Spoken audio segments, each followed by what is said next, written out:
new, never-before-seen manga is available now for free on my new website, mangaletter.com.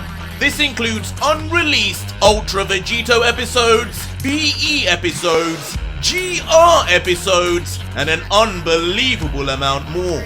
Simply click the link in the description or pinned comment, enter your name and email using an active email, and boom, more manga will be in your inbox.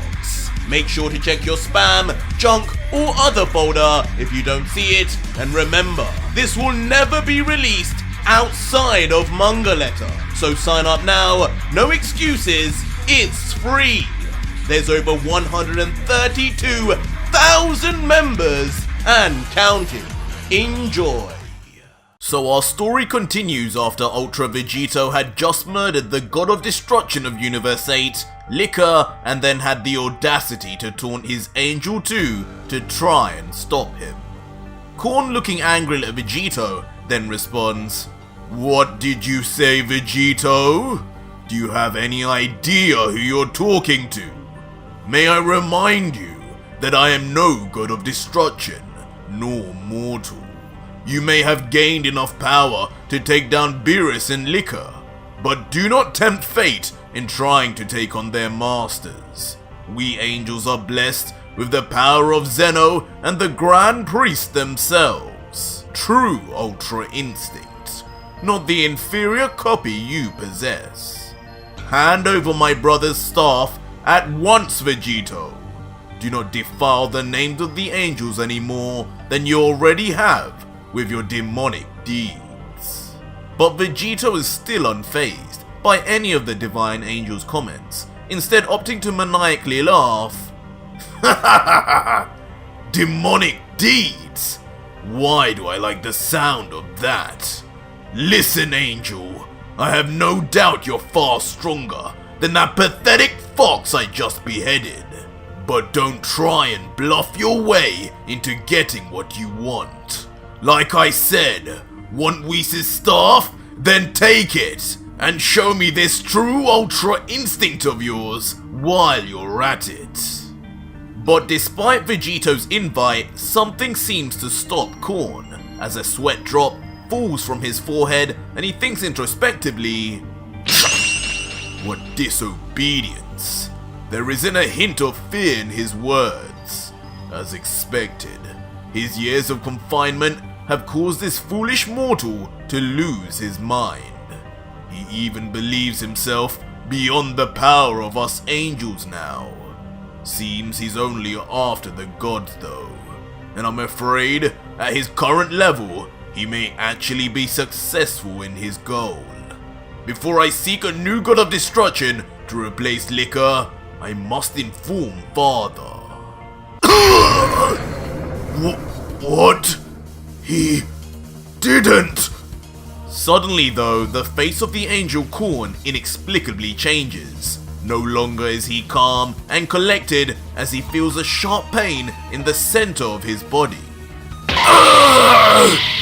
And shockingly, we soon see the reason why, as ULTRA Vegito, still in his powered up form without warning, extends his energy blade to pierce through the body of the angel.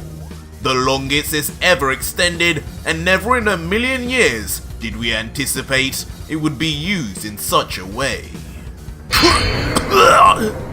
Why, you?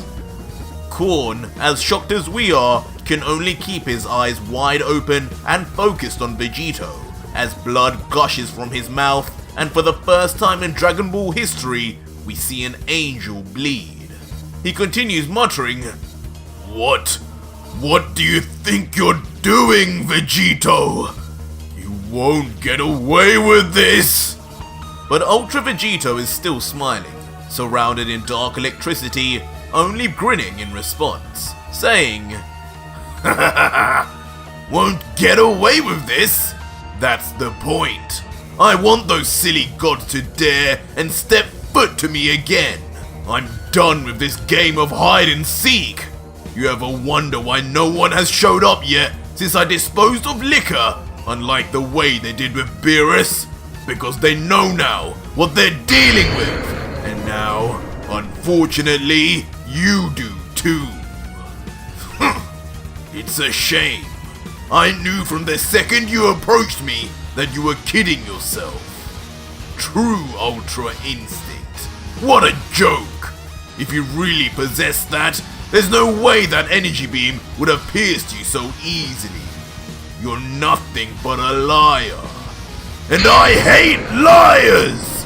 How dare you think you could strike fear into the heart of someone who fears nothing anymore? Why fear death when the gods took everything I could ever want to live for? My friends, my family, my home. And even Whis died because of yours and that fox's actions. You let the things he and his band of gods did happen. And that makes you just as guilty as them. You're not worthy to be called Whis' brother. The only angel to have enough heart to correct what was wrong and free me from my shackles. What? Whis freed you? Impossible. An angel can never get involved in the affairs of mortals, especially involved in the punishments laid out by Father himself. You're lying! You must have tricked him. Killed him while his back was turned. But Vegito, unflinching in his explanation, continues. I don't know how well you think you know your own brother, but Whis isn't the type to be hit from behind. If anyone here is supposed to have true Ultra Instinct, it would have been him. There's nothing impossible about it. He did a final act that was fitting of his name as an angel. Sacrificing himself so I could live on and stop you gods from living anymore. And before he went, he made sure to tell me everything about you angels. Like exactly what happens to an angel when a god of destruction is destroyed. No! Whis! You didn't! But still with a sinister smile and look on Vegito's face, knowing that Korn knows exactly what he's going to say next, Vegito carries on. Yes, angel. When a god of destruction dies, that angel that attends becomes inactive until a new god is found, and all your mighty powers cease. You didn't think I would attack you so brazenly without knowing that first, did you? And now, it's time you too become dust. What? Vegito! You can't! You cannot destroy an angel! You will bring ruin to yourself! Father will not allow this! Stop! Funnily enough, after Korn yells this, Vegito's energy blade instantly retracts from the angel, leaving a brutal looking wound in the process. Could our Vegito finally be seeing sense and fearing the reply of the Grand Priest and Zeno? Huh?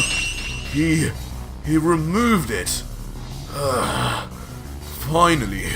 Seems not all is lost with this mortal, but his crimes will still need to be paid.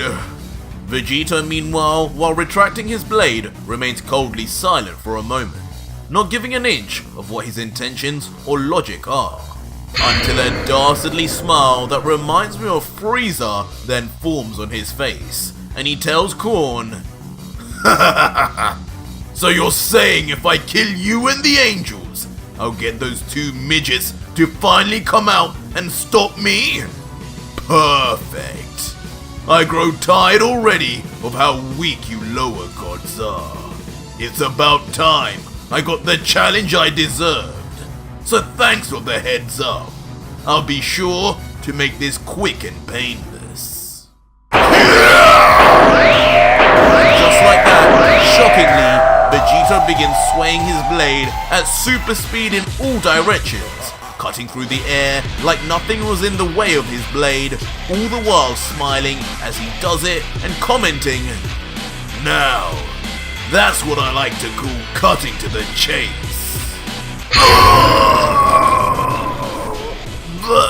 Vegito! As honestly, in one of the most shocking scenes, we then see the Angel Korn now brutally sliced up straight through in all directions, his face and body looking like a jigsaw puzzle, and each and every part of him slowly separating mid-air like ice cubes in water. Sorry, maybe this wasn't painless, but it'll be quick at least. Goodbye, Angel. As Vegeta, with that demonic smile, places 2 fingers on his head and begins to instant transmission away, suddenly appearing before the pieces of corn that have now separated, covering one arm behind him in a scene that can only call back to his own son, Trunks.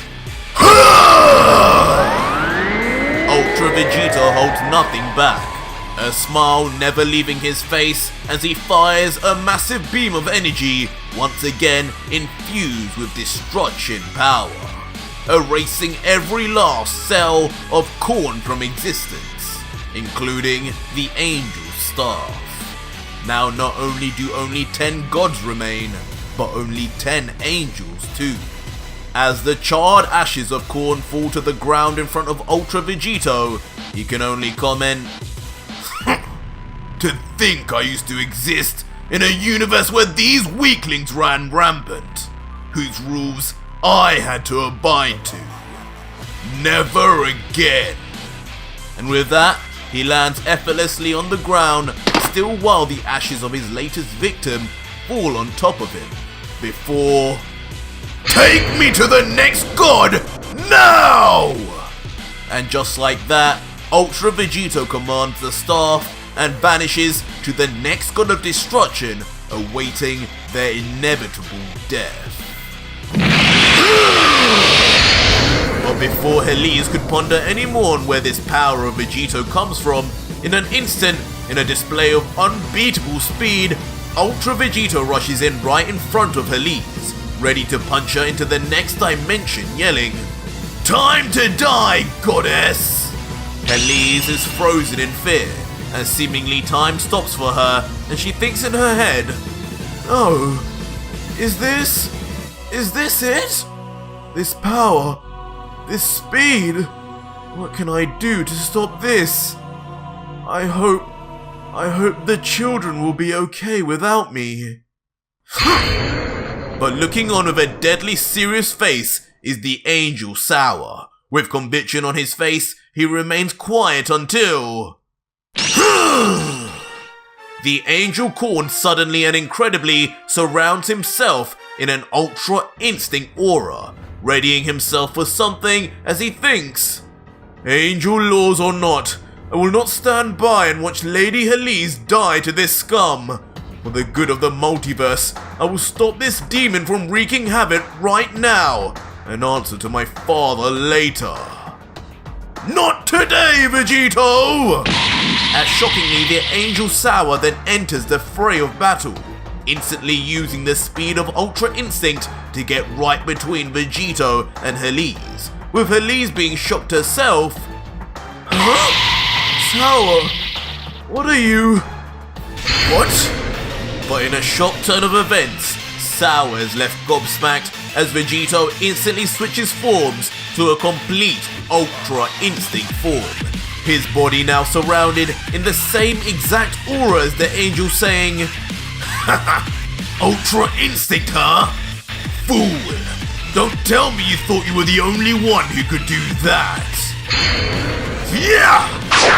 And Sour, in a fruitless effort, then swings his Angel Staff across to hit Vegito. But Ultra Vegito, now in his complete Ultra Instinct form, just instantly dodges, as expected, with a smile saying, "Too slow, Angel! Time to join your brother, Corn." And immediately, Vegito then engages his deadly energy blade once again, now called the Godslayer Blade, and in one fell swoop that is so fast, not even our human eyes can see it.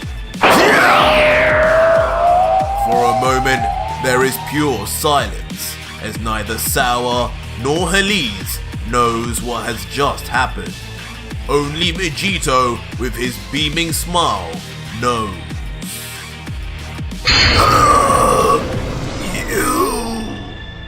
As it is revealed incredibly, killing 2 birds with 1 stone, Vegito slices in half not only Sour, but extended his blade to cut through the very god he was trying to protect also. Now seemingly near brain dead, both Sour and Heles are split down the middle as their two halves begin to break off from one another like chopsticks. With the two bodies now lifeless in front of him, ULTRA Vegito stands over them menacingly, his Godslayer blade in one hand and in the other a concentrated ball of destruction energy. And without a word more, he then yells, Hakai! Instantly turning the god and angel duo to nothingness, erased forever from the face of their own planet and universe. Vegito, then still in his Ultra Instinct form, coldly turns his back and lets out finally. His name was Krillin. Vegito! But now that sorrow and sadness has shifted completely to complete rage and anger, unbefitting of an angel, as his emotions take over him and he responds, You demon! Mark my words, you will pay for this! Your time is coming soon, Vegito. The minute my father arrives will be your last minute in existence. For what you did to the gods and myself, you will pay for 1,000 lifetimes! But Vegito, upon hearing this, is almost excited by the words, not bothered in the slightest by these same threats all the gods have made to him before, as he sarcastically responds, Oh, I'm quaking in my boots, Mohito. Not your big bad midget for a father. Oh, whatever will I do? Struggle and say all you want, Angel. You know as well as I do, this is the end for you. If I were you, I'd have made my last words a lot more positive than those. But each to their own, I guess. Enjoy nothingness, you weakling! As Vegito, just like before, begins raising his hand, ready to close it at any instant and snap off Mohito's head identically to Cedra's, upping the tension as he grimaces his face, staring at Mohito and yells, But suddenly something happens. Vegito's face becomes full of shock as on his left shoulder, blood begins to pour out. But from what? Let go of my brother, demon! What? As out of nowhere, what appears to be a young girl suddenly falls from the sky, wielding a familiar staff that effortlessly cuts through Vegito's arm like butter, shockingly severing it completely from the God Killer as he watches it separate in complete shock. You! My arm! You! Leaving him to be left unable to even form coherent sentences from the completely unexpected turn of events. As it is soon revealed, finally, the young girl is none other than Kusu, the Angel of Universe 10 who was mysteriously missing from action when Vegito assassinated Rumchi, an overlooked mistake he will now regret for the rest of his life. As Kusu continues, I'll be taking those rings back now, Vegito, even if it means with your arm itself too. I have no idea why Lord Rumchi instructed me to stay when he went to confront you, but nothing will hold me back now from protecting my siblings! Kusu! I thought you had died! There's no way! The sudden arrival, of course, of the petite angel causes Mohito to instantly question in disbelief whether what he sees is really his older sister or just a last, fleeting apparition before his untimely death. But eventually, Kusu moves from the stunned, in paralysis from the shocked Vegito and flies straight towards her brother, yelling, Mohito, are you okay? which immediately then validates Mohito's thoughts as he yells back with a beaming smile, "Kusu, it really is you! I can't believe it! Good going on injuring that monster! You really saved me, sister!" Eventually, as Kusu arrives next to Mohito, she attempts to calm down her brother, who still clings onto the energy collar around his neck, as she explains the situation that went down in her own universe, saying, "Of course, I wouldn't let my little brother go out like that. This Vegito has already managed to erase Lord Rumchi, and even killed 2 Supreme Kais while he was at it too. Lord Rumchi had instructed me to stay put and not interfere under any circumstance, and as his attendant, I obeyed. But now that he's gone, I just couldn't stand by and watch anymore. Mohito, it's been a long time since we ever fought together in our training days with Father.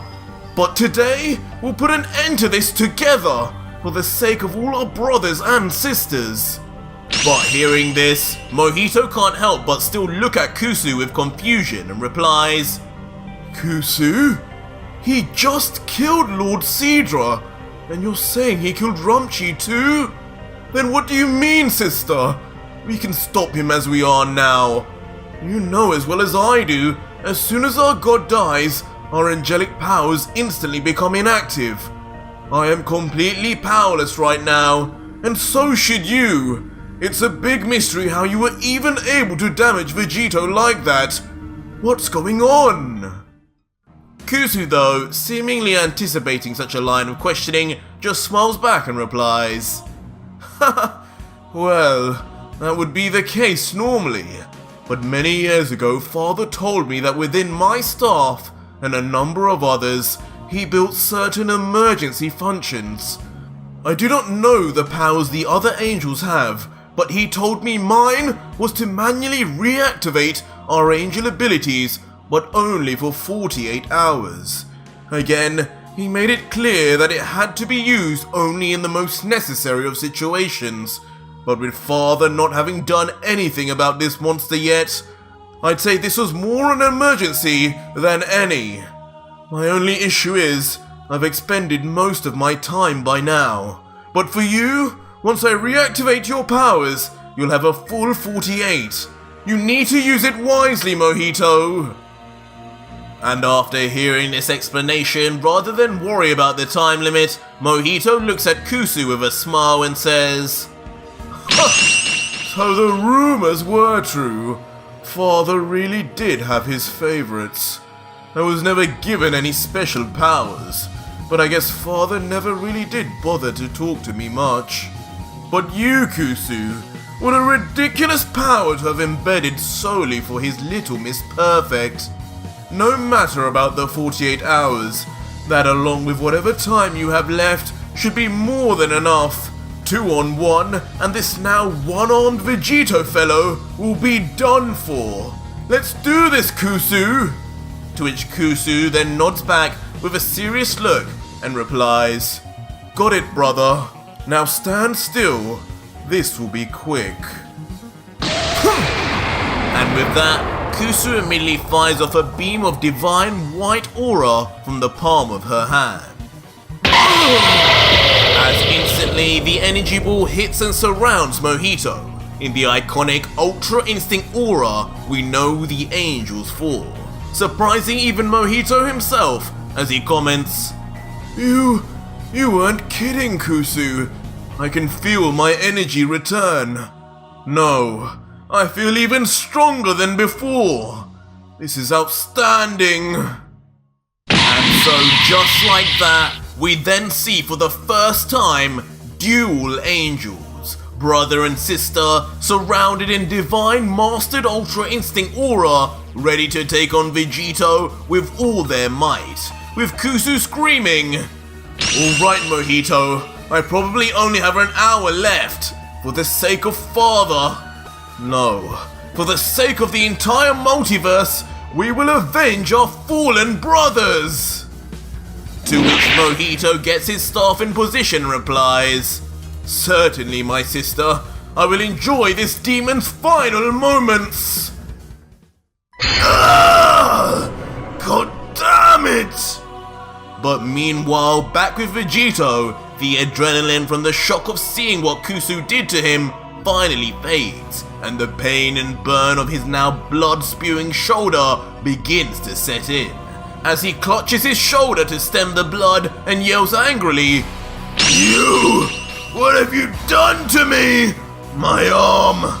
My rings! You'll die 1,000 deaths for this, Angel!"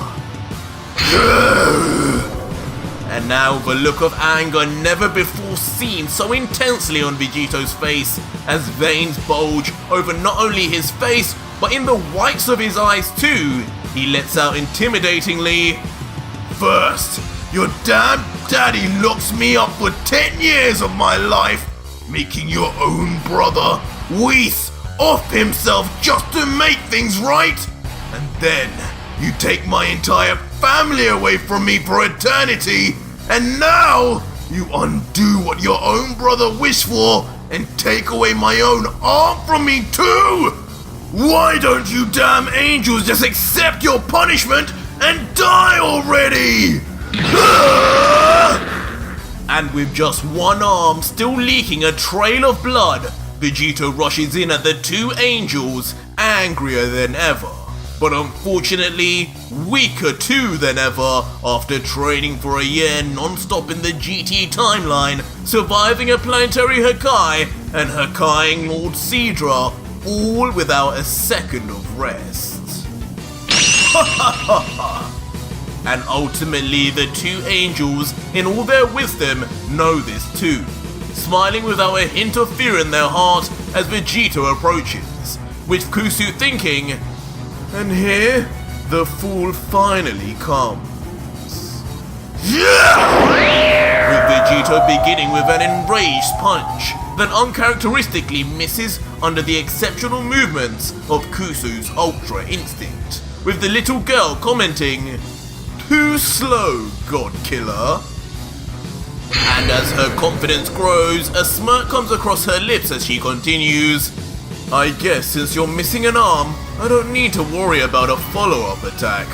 I guess it's my turn now then." As suddenly, with alarming speed and power, Kusu swings her staff right at Vegito. For a moment, Vegito is left frozen. He wonders if he does anything to stop the staff, will it just slice through him again? "Not this time, you witch!" But ultimately, he brings his arm up at the last second, knowing as long as he isn't caught off guard and his arm is imbued with his ki, her staff will not cut through anything.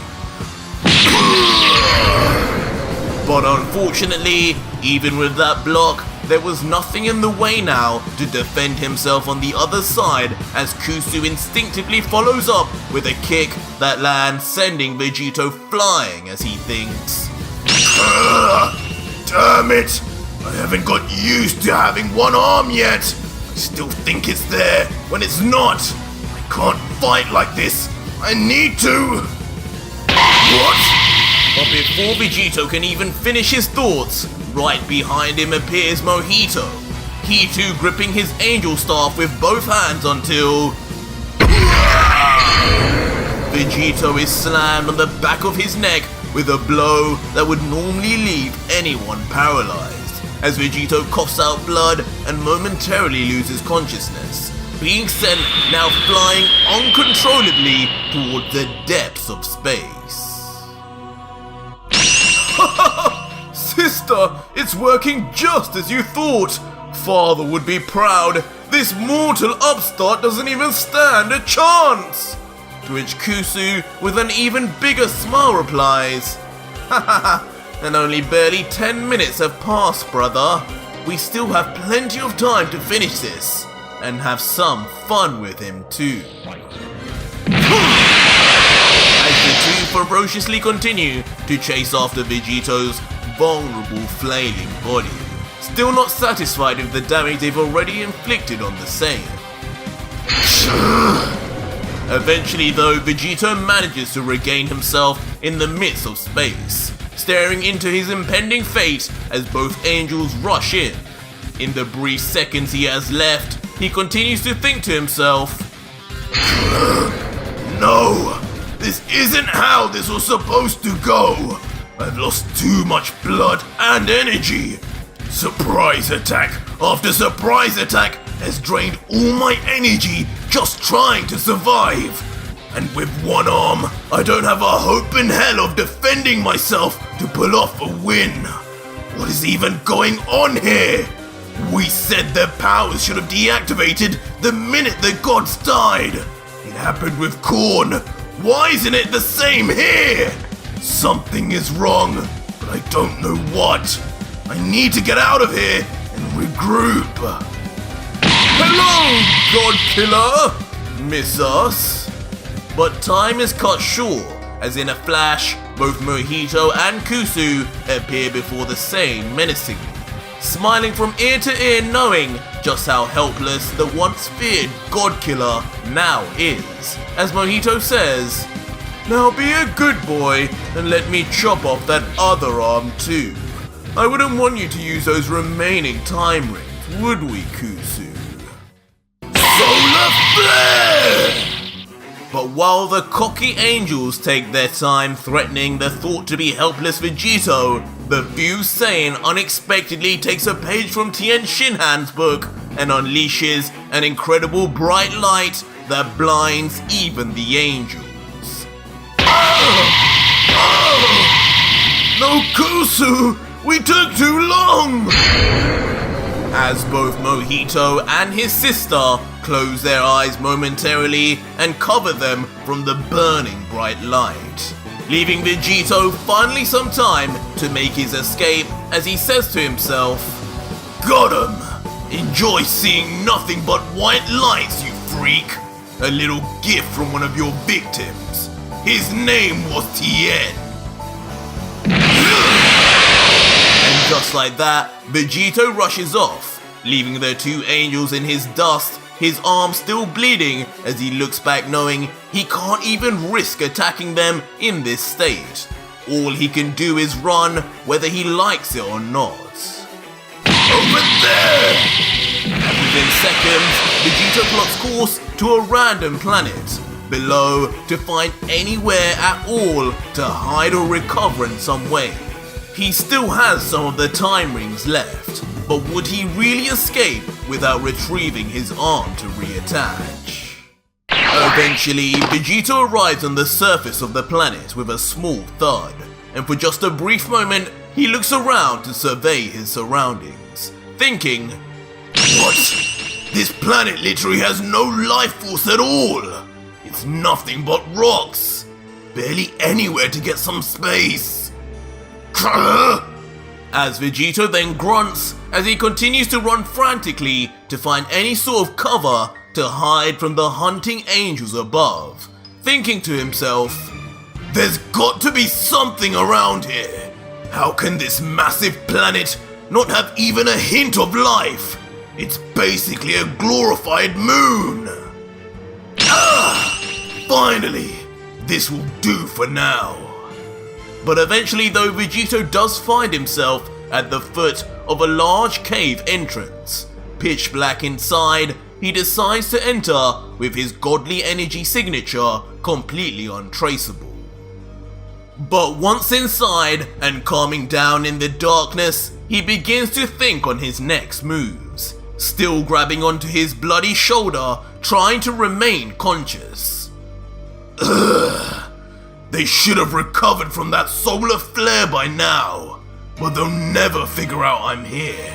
They probably think I escaped with the staff, or even my current time rings.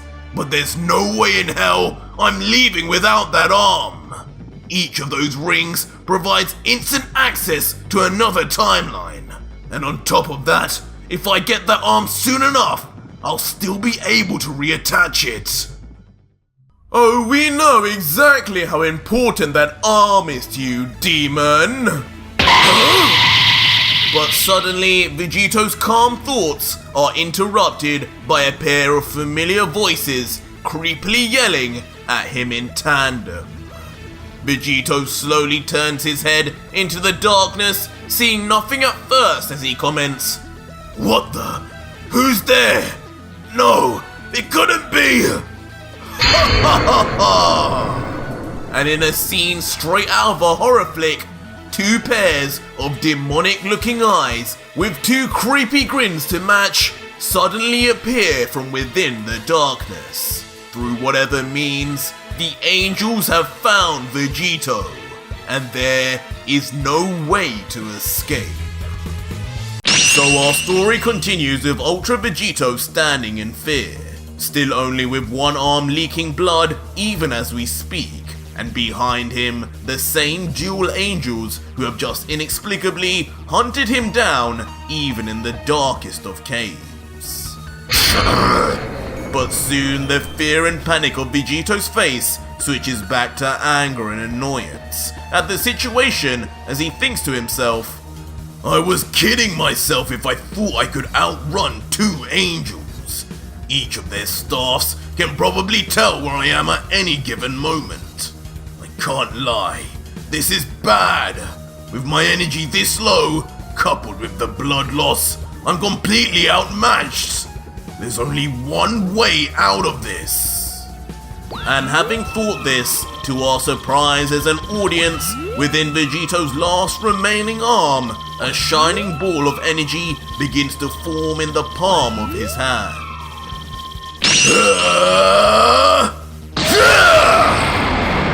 And just like that, Vegito suddenly throws a noticeably unimpressive beam of energy seemingly straight at the angels. But surely, this couldn't be what he meant as a way out. Similarly, the petite angel Kusu watches on with a truly conceited smirk as she stares at the oncoming beam and comments, "Well, Mohito, would you look at that? How far the mighty have fallen. Does he really think that level of attack will do anything to us? How pointless." "Sister, what did..."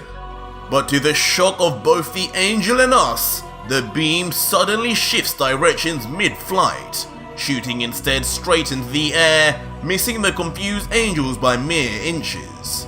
At first, Kusu remains suspicious, commenting, "That's sly Saiyan. Mohito, stay on guard. He's probably planning to attack us from the front now." But unexpectedly, the beam hits the ceiling of the cave with impact, instantly breaking apart the very foundations of what held the cave together. "What the? No! Mohito, move!" But in the darkness of the cave, the entire structure then begins to collapse on top of the divine creatures, as Vegito shoots out at the last second with speed, his two fingers now placed on his forehead, ready to do only one thing, as he thinks, "Got him! That should slow them down just enough for me to get my arm back and leave this damn universe. I just need to remember where that arm was. There should still be some energy traces left over there." Now, as his body begins to vanish, Vegito yells out, "Got it! It's still over there! Thank God those damn angels left it alone!" And just like that, Ultra Vegito appears instantly back in the emptiness of space, now right next to his severed arm, yelling out, "There you are, little buddy! Give me those rings!" As Vegito reaches towards them, a smile appears across the Saiyan's face as he realizes, without any oxygen in space, my arm is still in perfect condition. All I have to do is get this to someone fast, and I can reattach it in no time. But suddenly, in the classic style of Vegito's turmoil-filled life, he suddenly notices something behind him. Something not animate, but dangerous nevertheless. What? And to his and our shock, right below Vegito, as if following him, is a massive beam of energy, enough to vaporize anyone. There's barely any time though, as the ki beam becomes so close it is now near undodgeable in Vegito's current state, as his entire body soon now becomes engulfed in the light, only leaving him to mutter helplessly, "No! Where is this coming from?" And just like that, Vegito is completely trapped as the blast covers his entire body. Not exploding, but instead shooting past him as if Vegito wasn't even the primary target. As the beam eventually leaves the vicinity into the depths of space, Vegito slowly moves his arm from covering his face. He's now slightly more damaged than before, but hardly near death, as expected, as he comments, "It's over. That was all? Maybe I've overestimated these damn angels.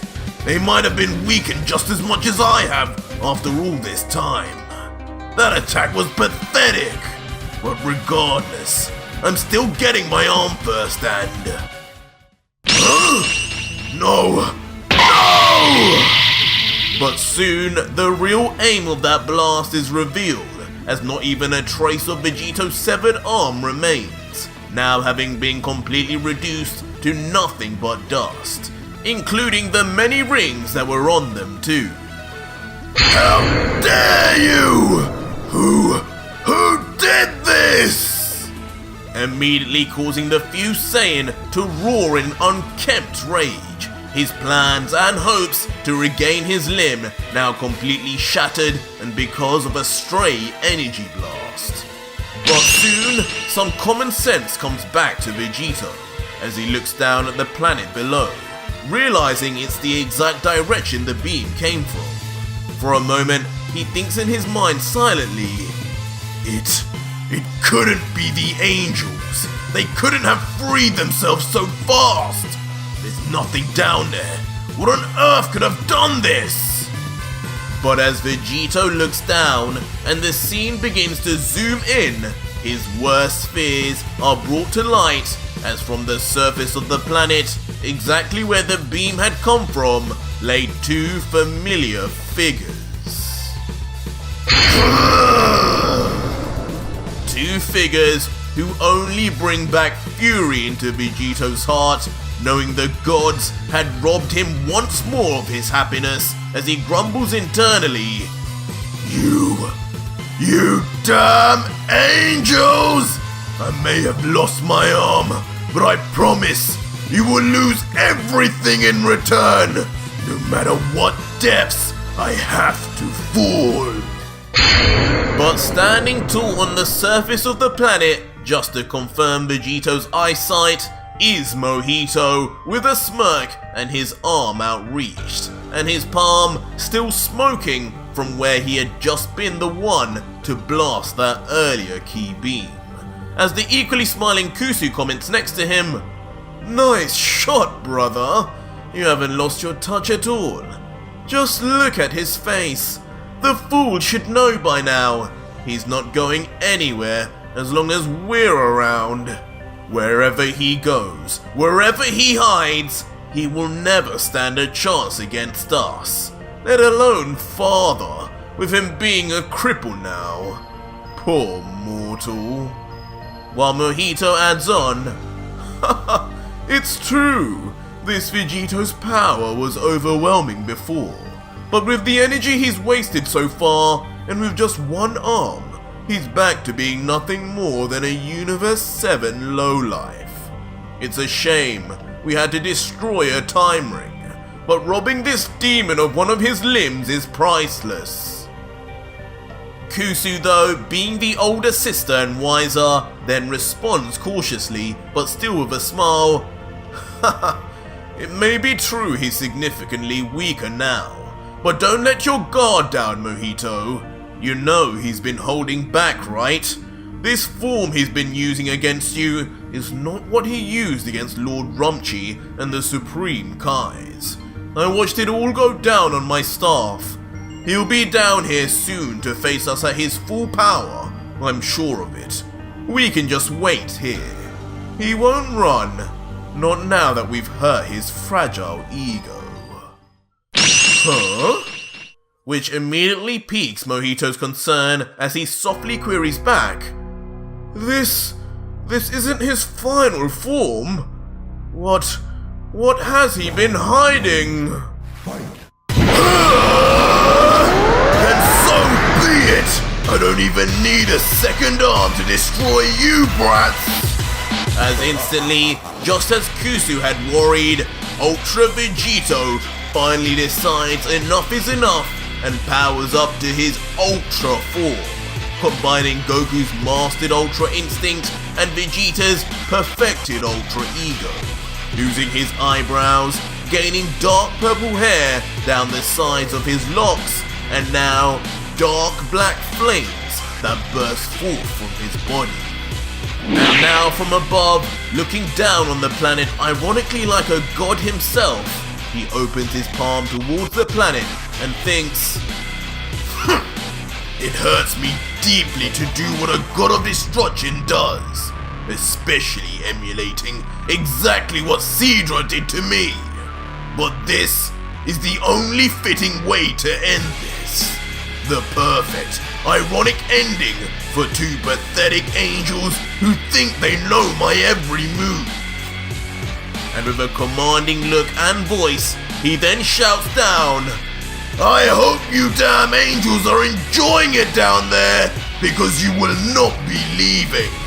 You took everything from me and now found a way to take even more. Well played, but the winner here will always be me! As from the depths of space, way above the mystery planet, ULTRA Vegito instantly powers up a humongous ball of Hakai energy that begins to dwarf even his own body, and can be used only to perform one action. What? Mohito, up there! Which ultimately strikes fear even into the once confident Kusu, as she realizes what this looks like and comments, He wouldn't. Is he planning to erase this entire planet and every mortal on it just to get rid of us? Surely not, Mohito! But Mohito, who knows Vegito's motives well, remains completely calm and informs his sister, It's a bluff, Kusu. This mortal just screamed and yelled at Lord Sidra for erasing Basil's planet just to get him. His very goal is to punish us gods forever ruling and choosing which mortals live and die in our universes. So I can assure you, there isn't even a chance he would do the same for the sake of us. That is, of course, unless he wants to become the very thing he hates. It's an impossibility. Just look around. All this life... Huh? Wait. But suddenly, something dawns on Mohito as he looks around side to side on the planet and finally notices the very first observation made when Vegito landed on this planet. There is no life force on this chunk of rock. Nothing but empty landscape. Kusu! I may have made a mistake here! While the equally paralyzed in fear sister mumbles back, No, don't tell me! Don't tell me he planned this! Did he lure us here, or did we force him down here? Mohito! Who is this mortal? I am the God Killer. Hakai! And with the most ferocious yell ULTRA Vegito has ever given in history, he screams with a one-handed Hakai that looks almost like a throwback to Team Gohan's one-handed Kamehameha. Just so that on the surface, the massive Hakai reaches instantly to the feet of Kusu and Mohito. So fast that Ultra Instinct or not, there was no dodging or escaping this one. As the destructive energy rips through the entire landscape, making the two angels now appear like mere ants before it. In a fruitless effort, Mohito turns his back to attempt to fly off at full speed, yelling, "Kusu, run! We have to make it off here now!" But the wise young girl knows only to reply, "No, it's over, dear brother."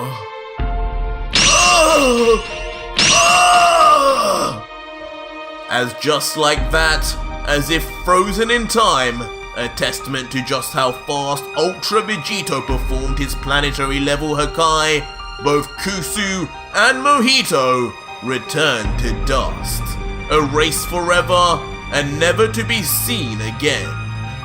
Brother and sister, just two more gods to fall to ULTRA Vegito's wrath. And for a moment, the once peaceful but empty planet remains whole, until suddenly, just like that, it too completely vanishes from the universe along with its only two inhabitants.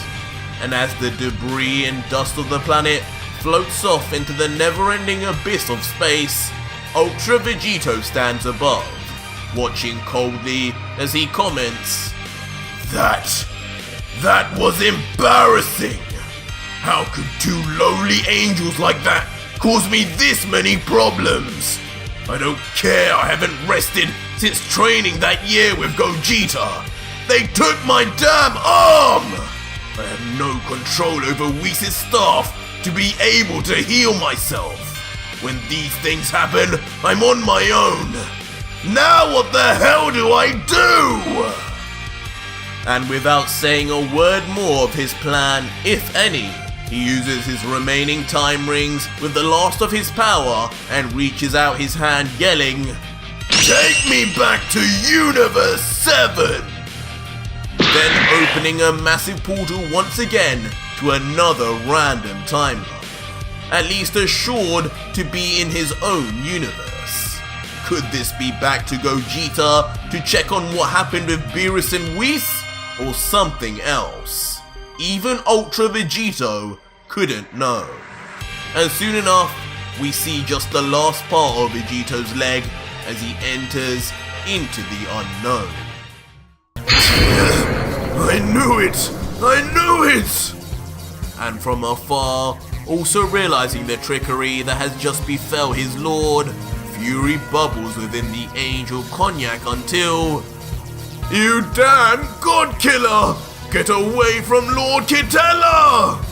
As in an outburst like none other, the angel screams out for his god and student, instantly activating his ultra instinct, before with angelic speed rushing straight at Vegito, knowing all too well what the god killer will do now as he yells, "Lord Quitela!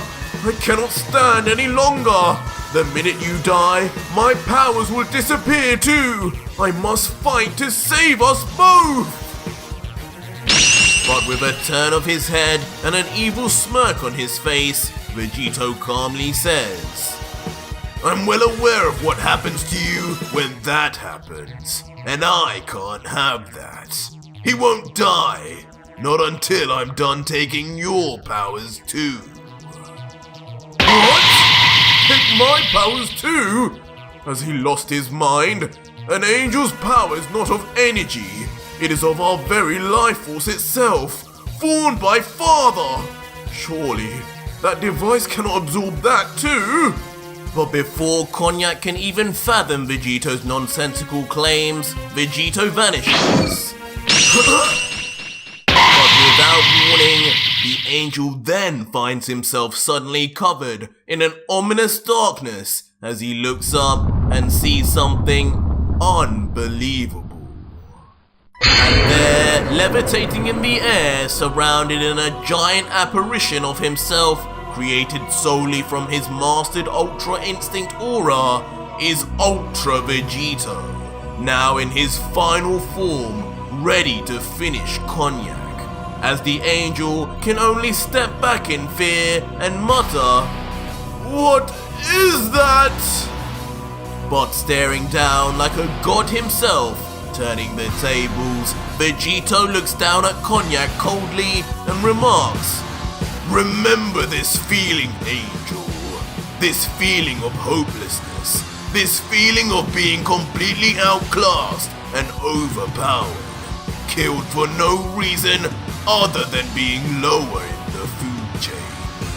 This is the feeling Ganos and all the other countless people you and Quitela have erased felt in their final moments. And now, these will be yours. which leaves Cognac nothing short of stunned, unable to even form sentences as he thinks on Vegeto's poignant words and just how much conviction he has behind them. Until suddenly, as expected, ULTRA Vegito makes his move, as the large apparition begins raising its hands and bringing them closer to a panicking Cognac until... in an instantaneous and rough swoop, giant ULTRA Vegito slams his palms together surrounding the angel, trapping him and restricting his movement entirely as the deity screams in agony. And mercilessly, giant ULTRA Vegito then crushes further and further Cognac's body, as his very bones break and shatter within his body and blood leaks from the very cracks of Vegeto's fists. As the giant Vegito laughs with a downright evil look from behind. Soon though, the true and real Vegito eventually levitates down to the completely incapacitated angel, and with a gratified smile lets out, So, how does it feel? Sorry for the tight grip. I just want you to hold still while I take all that angelic power. But the now near-death angel mutters back still in defiance, You fool! Whatever that mortal-made monstrosity is, it will have no effect on an angel. I was handcrafted by the one true Grand Priest himself, as were all my brothers and sisters. My very being and body is my strength. It's the very reason our powers can be switched off at an instant on the death of our destroyers. Try all you want, but you will absorb nothing. But it seems Vegeto's response at first is only to crush the angel's body even more for his insolence. Until finally, with his left hand raised to his face and a sinister smile, ULTRA Vegito reveals, Thanks for the information, but you must not know just how much your dear brother Whis told me about you angels. Rest assured, I came prepared for just this very moment. And suddenly, in a shocking turn of events, the hand of ULTRA Vegito's android arm snaps right off, holding on by a single joint, as in its place reveals a mystery needle that may seem instantly recognizable to any of us OG Dragon Ball Z fans. But the surprises don't end there, as immediately following forth, a one-to-one copy of the same technology used to create Cell's tail shoots rapidly out from Vegeto's forearm, as it is revealed yet another of Vegeto's special upgrades that he specifically asked from the Doctor. He now possesses not only the infinite energy engine, energy absorption, but also the life force draining of imperfect Cell. And with rapid movement, the tail makes its move as if almost moving by itself, and within nanoseconds... What is this? It stabs directly into the jugular vein of the confused Cognac. And just as fast working as the energy absorption beads, the effects of the life drain are instant, as Cognac screams of pain quickly dissolve into quiet moans as his skin collapses inwards. Meanwhile, watching in pleasure, Ultra Vegito remains with a smile thinking, I can feel it. I can feel his divine energy become one with my own. To think that damn Cell had the pleasure of doing this over and over. Greedy bug.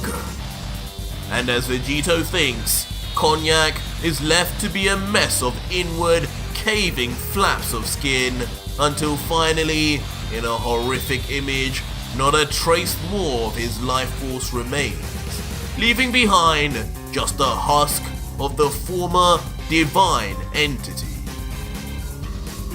Of course, watching this all unfold from a distance is still the completely exhausted and energyless Quitela, just barely crawling to one knee, before with a look of pure fear that has never struck a god so hard before, he watches the bizarre creature Vegito literally absorb the very flesh and organic matter of his angel before him, all through a green tail that shot forth from his robotic arm.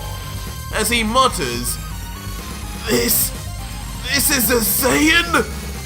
What kind of monsters are they? But Vegito, now done with his angel victim, retracts immediately the tail, shutting his hand back onto his forearm once again like nothing happened. And with his arm back in one piece, for a moment he stares at his fist, assimilating the immense divine energy he has just taken in, thinking, amazing! 6 gods and 6 angels remain. With their power added on, I can't even begin to imagine what I will finally unleash on those 2 midgets.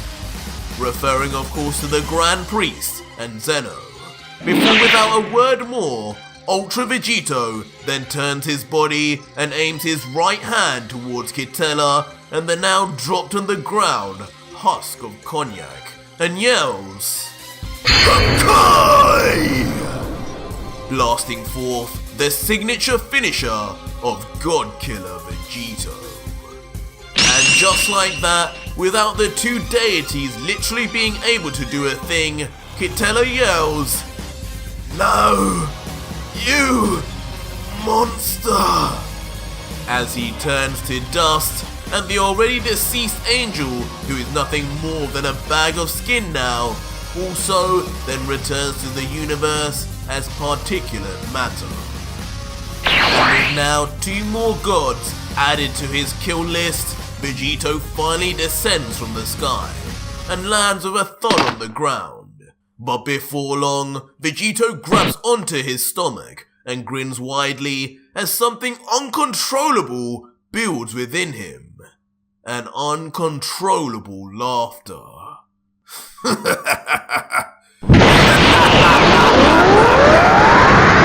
Fear my wrath, you remaining deities, for I am the God Killer! Maniacally laughing in victory as his newfound power explodes from his body and a truly immense aura that shakes the universe itself is shot forward. What are you doing? As Jiren then notices something out the corner of his eye right behind him. Something clearly so shocking it even has the normally stone cold Jiren alarmed. As when we zoom out, we eventually see is none other than Ultra Vegito once again on the battlefield, but now firmly placing 2 fingers on the back of Jiren's head as if emulating a gun and ready to blast the new god of destruction's brains out. Meanwhile, Jiren, who almost instinctively begins to hold his hands up in fear and surrender, can't tell himself what the god killer's intentions are. Before Vegito lets out coldly, Of course I would have, Lord Jiren. And with his fingers still pointed firmly at the former Pride Trooper, Vegeta then sternly demands, "Now that you have your answer, I need you to do something for me in return, Jiren. And I'm sure, after what you just found out, you'll have no problem doing this. Summon your angel attendant, Margarita, at once." And on hearing this, Jiren's fear instantly subsides as he closes his eyes and begins to give the God Killer's request some thought, thinking, "The angel. I know what will happen if I summon her. Belmont deserved his death, but does she too? Yes, she does." As with a cold expression, Jiren suddenly makes his mind up and snaps his fingers. And just like that, behind both Jiren and Ultra Vegito, Margarita appears on command, just as an attendant should, with Vegeta commenting, "Well, hello, female Whis. Hope we didn't disturb your little holiday, but the men would like to talk to you now." "Huh? Jiren?" Leaving Margarita in a state of disbelief, as the first sight she sees on her sudden arrival is shockingly her own god of destruction who was meant to annihilate Vegito, now on the end of what would seem a fatal blast. Margarita now panicking would then yell out, "What's going on, Jiren? Why did you bring me here? I thought you would handle this yourself." As Vegito, now pleased with her panicking, explains with a sinister smile, "Well, would you look at that? A summoned angel questioning why her god summoned her. My, you would never see Whis asking Mirus. Tch, what a pathetic excuse for an angel you are. But now that Jiren has been defeated, guess he doesn't really need an angel anymore, does he, Margarita?" As she hears the Saiyan's last line though, a stroke of fear comes across her face, and she mumbles back, "Jiren, you were beaten? So that means..." And immediately, with a shrieking scream, rather than battle Vegito head-on fruitlessly, the Angel of Universe 11 makes a run for it, knowing all too well the horrific powers of Ultra Vegito. But almost instantly, as if expecting it himself, from Vegito's left arm, splattering Namekian goo as it flies out, Vegito unleashes his Cell Tail. Immediately wrapping around the angel's neck perfectly and as tight as an anaconda, slowly squeezing the very air and life force out of Margarita, until finally, the tail, which moves as if it has a mind of its own, then brings its pointed needle end right in front of Margarita's face, which instantly causes her to plead pitifully one more time, No! Vegito, please! I don't deserve this! It was all Belmont! It was! But just like that, the tail makes its move, and in a gruesome scene, it strikes face first, but seemingly from the angle, it doesn't appear to have struck quite in the middle. What have you done to me? As horrifically, we are treated to the sight of Margarita's left eye exploding in her face as the tail punches it without mercy, leading to an ocean of blood spurting forward as she screams. But perhaps in a show of mercy or just extreme power, Margarita's life force and organic matter is almost instantly absorbed into Vegito, leaving only now a lifeless, wrinkled shell, which Vegeta without care then tosses into the wind like a loose bin bag, flying in the air like a kite until Vegito yells, Kai! Screaming with enough intensity as if he was doing this for Belmont too, simultaneously snapping back his tail into his android arm as he does so. And as expected, the angel Margarita then erases right before the eyes of Vegito, turning to dust before disappearing completely from the universe forevermore, as Jiren prefers to not even dignify her with one final look. Before landing brutally by the base of his neck, his heavy legs almost reaching his face uncontrollably, until finally, with his whole body stretched out and motionless, the king remained unconscious, only able to mutter as his final words, God Killer. Father! King? Saiyan! And in a sharp scene, the reactions of the 4 remaining Universe 6 warriors paint a shocking picture, as Kefla, Kappa, Champa and Vados all stare in disbelief and consternation as they try to take in that not only was their king and trump card defeated and on the verge of death, but also in such convincingly effortless fashion. But as the adrenaline of the shock passes, the realization and fear of the situation shudders through Champa as he screams, No!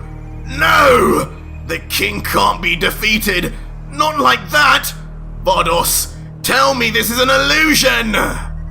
But curiously, as Champa calls to his angel attendant, only an unusual silence is given back. Vados! Leading to the god to turn around furiously, continuing, Are you listening to me, angel? How dare you? Huh? Vados!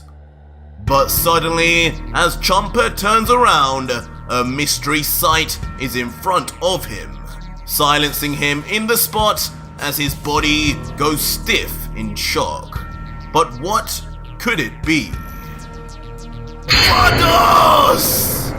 And finally, we see what the shocking scene is, as on the ground, a completely lifeless body lays flat on the surface. And once we get a closer look, it is revealed to be none other than Vados, now looking like an empty, wrinkly flap of skin on the ground, clearly the victim of Vegito's cell tail. What? Oh! As finally, the 2 divine creatures react in terror to the sudden loss of their somewhat key player in the battle, but not one to remain still. Immediately, without saying another word to each other, both Jin and Martinu then appear in front of Vegito, confronting him head-on as Jin grunts, You damned Saiyan! How dare you! We wanted to finish you off after Gaiba, but now's a better time than ever, isn't it, Martinu? To which the severely unimpressed angel attendant would respond, Yes, let us spare young Gaiba the hassle. This will be for my brothers and sisters! As immediately both Angel and Destroyer together join forces and both rush in, attempting to stop the God Killer. But of course, Vegito being Vegito, in his newfound form, vanishes with speed right before either god makes contact. Where the hell did he go now? Be on guard, Martinu! As suddenly, what started as a simple curiosity over where Vegito had escaped to, turns to a full-blown shock to the angel in particular as... Suddenly, from behind the angel, Martinu is gripped in a perfectly executed and tight chokehold by the God Killer, as the struggling angel just mutters out, Unhand me! How did you even get by undetected? Dropping his angel staff as he tries fruitlessly to loosen Vegito's grip, not knowing the more he struggled, the tighter it would get. Vegito though, now with one of the most demonic smirks of the series, would reply, "Calm down, Angel. With the size of you, you don't want to be moving around too much. Might make a mistake and burn a calorie or two from the exercise. And you wouldn't want that, would you? Just stay still. I'll have you skinny a much easier way. Call it my version of liposuction." What are you saying, God Killer? Leaving the angel with a mixture of anger and anxiety over what just Vegito's next move could be. But of course, once he finds out, he soon wishes he never did, as out of Vegito's left arm, his cell tail bursts forth, as Vegito says under his hushed breath, "Now, stay still for me, will you?" And within a nanosecond, the cell tail moves after its latest meal, in a less brutal fashion than we're used to, but this time directly into the belly of the big-boned angel. Immediately beginning its suction as the shape of the tail distorts as energy travels through it until... What are you doing? As mid-absorption, Vegito's earlier words are proven right, with Martinu, just before death, appearing far younger and skinnier than before, almost looking like a cross between the Grand Priest and Whis, as he dramatically loses weight. Martinu! Meanwhile though, Jin, who watches on as his master and all-powerful angel attendant gets disposed of so easily, is nothing short of gobsmacked, unable to say much more until... jumping back as if on instinct from detecting such a grave danger, putting some distance between himself and the God Killer, before pulling his arms back and saying finally, "There's no use. This mortal, this monster, can't be stopped by just normal means. I have to do it, and do it now! Hakai!" As in a complete shock turn, Jin unleashes his own Hakai, in the form of an all-powerful blast of energy that is far-reaching, erasing anything and everything it touches, and of course, most notably, aimed at his own angel. But from behind, we see the blast is far from nothing, with just the base being larger than his own body as black lightning begins to coat the god. And from above, we see just how truly gigantic the blast is too, with Martinu and presumably Vegito most definitely caught up in it and erased to nothing. In the aftermath, these thoughts are confirmed, as before Jin, in the dissipating smoke, nothing but scorched particles remain. Something was definitely erased, and Jin too knew it.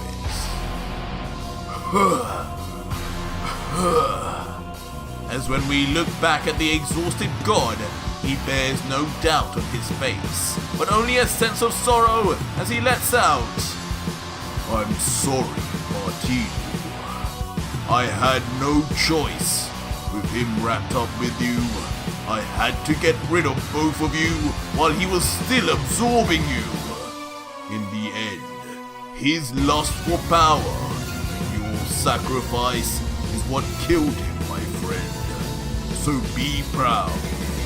You will always be remembered." Will you remember me too, fish face? What? But of course, things could never be that simple with the God Killer, as from behind the frightened god, a dark silhouette appears, and of course, a familiar voice rings. No! As when the scene zooms out and Jin eventually turns his head around, ULTRA Vegito, of course, in classic style, stands motionless right behind him. His aura still surrounding him after presumably using his super speed to escape just in time. With the two now face to face with one another, Godkiller and his so-called victim, Vegeta then lets out cockily, How heartless of you to erase your own angel, Jin. And annoying too.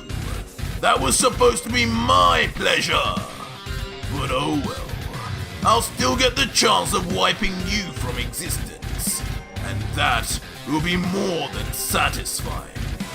But soon, once again the scene shifts to an unfamiliar sight. A landscape of mountains with two finger-like apparitions standing atop one of them.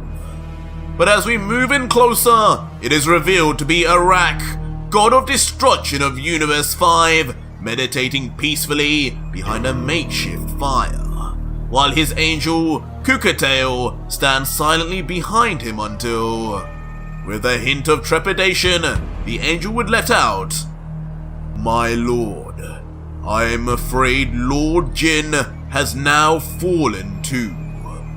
You remain now as one of the last three gods, and I remain as one of the last three angels. Inevitably, the God Killer will be coming for us next. If not today, it will be tomorrow. How do you choose to proceed? Do you want me to summon our universe's greatest warriors in response? But Arak, seemingly unbothered and still with his eyes closed deep in meditation, would just say back, No. Sullying those innocent warriors with our debt will do nobody any favors. Unnecessary bloodshed is not what I desire. When he arrives, we will stand tall as the gods we are, and face this evil head on. Do not be fearful, Kukitel. We have faced far worse in the past, with the likes of Lucifer. This character, he's still just a mortal.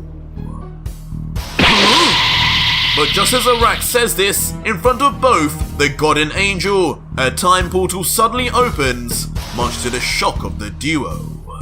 And of course, a familiar foot steps out and says, Just a mortal. At this point, I'm not even surprised you gods still say that like it's an insult. Just another example of your contempt for those you rule over. But I do have a question. After everything I've done, everything you've seen, can you really not tell by now? I am not mortal anymore! As a base Vegito is finally revealed in a monstrous sight, as on his left arm, his cell tail is let loose, while on his right, completely, it has become a loose wave of signature pink margin goo, as the once pure Saiyan showcases his tri-hybrid android margin and Saiyan body. Before, with his head down and of a truly inhumane and beastly look, Vegito coldly commands, Now, give this mortal the energy he deserves! But Arak, seemingly still unbothered, just quickly gets onto his feet, his arms behind his back, as with an almost disinterested tone, he says, So this is that Universe 7 Saiyan? What on earth was Mirus doing allowing such a creature to thrive? He does seem different now, however. It seems he's undergone some changes while I was meditating. Kukitel, what is the meaning of this? To which the contrastingly nervous-looking angel would just say back while not taking his eyes off Vegito, Honestly, you don't want to know, my lord. You have been in meditation for a long time, preparing that ability. But just know, the God Killer now is not someone to take lightly. Enough! Both of you die here! But not willing to waste a single second more, Vegito launches a completely un-Saiyan-like attack, as both his Cell Tail and Majin Buu Goo extend straight out of his arms at speed. What? Kukitel, watch out! Leaving both Arak and his angel attendant stunned to attention, whether they feared the God Killer or not, with Vegito switching his arms, making sure the Cell Tail would head for the angel, while the Buu portion would reach Arak, attempting for the first time to absorb two divine entities at the same time. But of course, such a straightforward attack was hardly going to be enough for a god, let alone an angel, and both Arak and Kukitel jumped straight into the air, looking below at the failed attack of Vegito. What? That is, of course, until right above the angel, a time portal instantly opens, a void into the unknown, but with a certain object about to poke out. Huh? What is that? Wait, no, how? But as Kukitel begins to see whatever this object is, he begins to shudder in panic and confusion, not being able to understand how it had now appeared right in front of him. And out of the portal, a slow-moving Cell Tail is inexplicably then revealed, along with Vegito's laughing voice, and not for long before... with the ridiculous speed, too fast for even an angel, after Vegito's recent power increase, the needle of the Cell Tail stabs straight through the forehead of Kukitel. Get off! But unbelievably, despite piercing right through his skull, Kukitel somehow remains sentient, struggling as much as he can with all his might to remove the absorption device, with him having seen plenty of times now what it would soon do to him. Kukitel! And of course his destroyer student, watching on, would only stare with a look of panic, not knowing what was even happening. But before Arak could figure anything out, the gruesome absorption of the divine angel is complete, as Kukitel's once bulky figure is reduced down to nothing but a shell of his former self, resembling more fine leather than an angel from above. And viciously, like a snake dragging its prey back into its den, the Cell Tail retracts back just as fast into the time portal, dragging the angel's lifeless body along with it until both then disappear along with the time portal that was once there. What have you done to him? Causing the god of destruction to become enraged as he flexes what little muscles he has and yells, "How dare you take him! Bring him back! I find you, I will!" Huh? But as Arak looks around to where Vegito once was, a look of shock approaches his face. Where the hell did you go?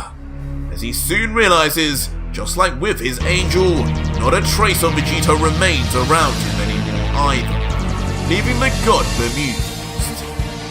Open your eyes wider, fool! Until a helping hand in the form of Vegito's voice calls from somewhere on the battlefield.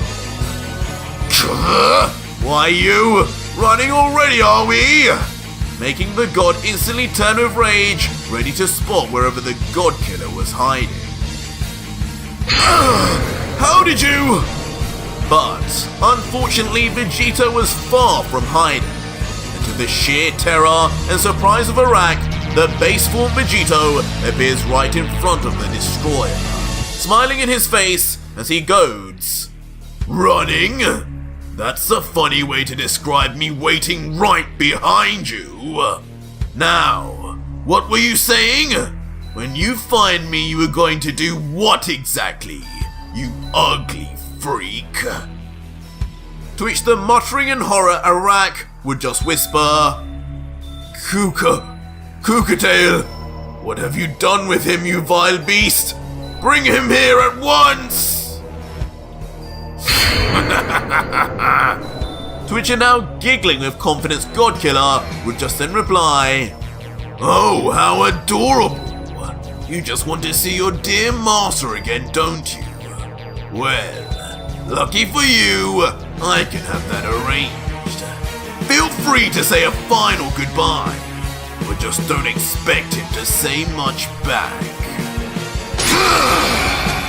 Before immediately his left eye goes black and activates a certain ability. What is he doing now?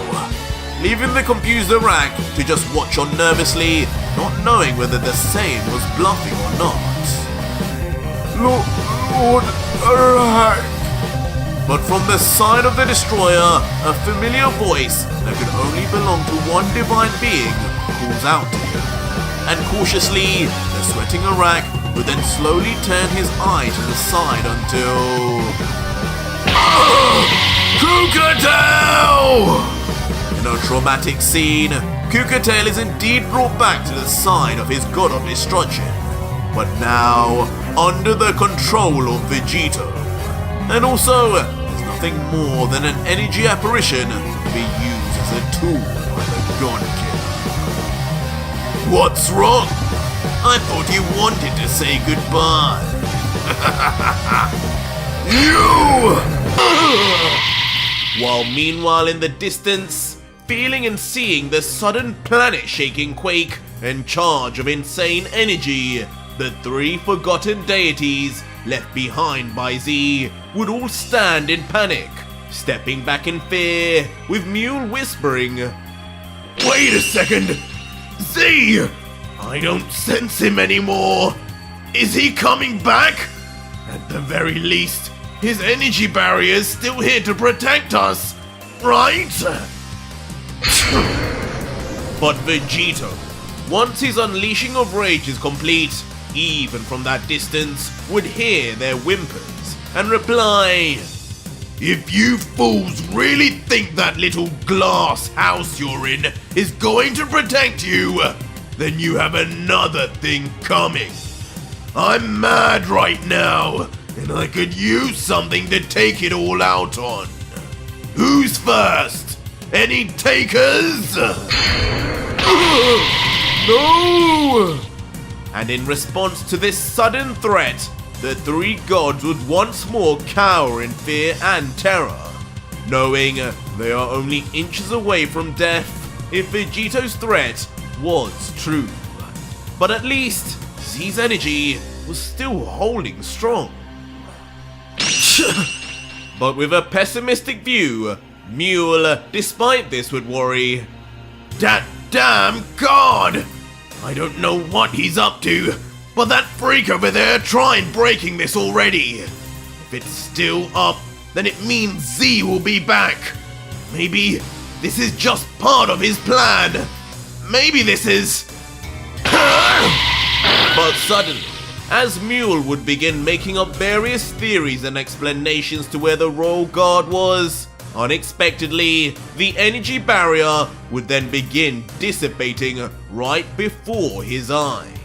What? Huh? No! How? Leaving all three to now be left panic-stricken and more vulnerable than ever, with the God Killer just looking back, noticing and saying, Well, looks like now I don't even need to worry about that silly dome after all. Guess you three don't exactly have God's favor. But with no options left and nowhere to run, the brave angels and born defenders of the destroyers, Campari and Owamo, would quickly get into fighting stance, sweat dripping from their brow, as Campari would say, "No, I refuse to believe Lord Z would abandon us without good reason. Father would not allow this. Think about it, Owamo. The God Killer was on the verge of losing. His power must have deteriorated now to the level that we can defeat him. That must be the reason." To which Owamo would agree, Yes, brother, that has to be it." While the concerningly unconvinced mule just remains silent in the background. And with their conviction set in their faith in Z, the two naive angels would rush in at the God Killer, staffs in hand, and perhaps straight to their untimely deaths. But as they approach, the once moody Vegito would then crack a smirk as he would let out, "After all that just happened to me, I didn't know how long it would take me to regain my resolve. But gods like you just remind me how pointless your existences truly are!" And instantly, with extreme speed that leaves even the angels looking back in confusion, Vegito would suddenly move forward and appear straight behind the two perplexed children of Dark. Before turning around with his signature chuckle and saying, "You two have more than outstayed your welcome. Good night, my sweet angel." And with that ominous line said, only a nanosecond later, both angels would experience a hard and sharp knock to the back of each's neck, almost at exactly the same time. And instantly, like putting down two tired children, both Campari and Owamo are instantly knocked out unconscious, slamming down onto their faces, their eyes already closed and lifeless, as Vegito just stands behind, almost as if he had not moved an inch, his arms and hands just simply raised. "And now, your energy is mine!" As quickly, for the first time in a long time, Vegito would unleash his cell tail, given to him by Gero, with a splash of green goo. Instantly stabbing it into the silent body of Owamo first. Huh? What is that? Shocking the last remaining destroyer, as his final defenders now begin to get slaughtered before his eyes with complete ease. Vegito, smiling looking down at his meal, would begin to reply though. "Watch closely, and you'll know exactly what this is." And moments later, the horrific sight of the once plump Owamo turning into a pile of creased skin flaps would then be seen. And next, Campari would then be injected too. And he too within seconds would be completely robbed of his energy and life force also.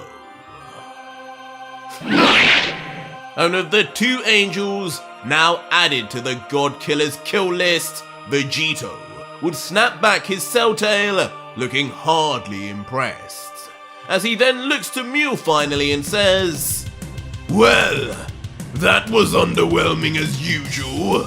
Is there even any real point in harvesting your energy now, Mule? How about you save us all some time and off yourself for my amusement?" No! No! No! But as Vegito's energy would be on the rise, Mirus would just stare on without fear and let out, "Power up as much as you desire, and do not hold back, Vegito. Or should I say, Son Goku. This battle will not go how you imagine. You will remember me as perhaps your greatest teacher ever. even beyond Brother Whis, the one who finally taught you to enter your mastered Ultra Instinct at will, and brought out your true potential.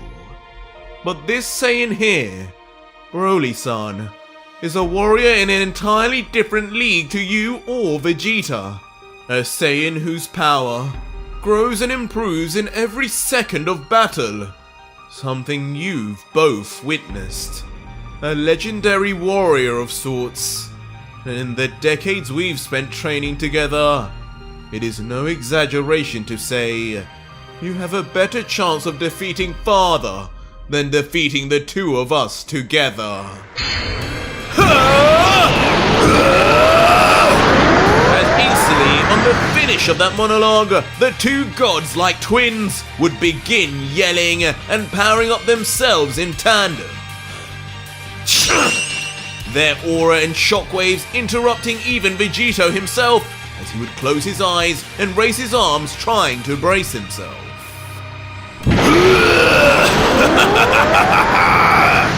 And at first, Broly would enter his classic full power Super Saiyan form, a legendary power unattainable by neither Goku nor Vegeta.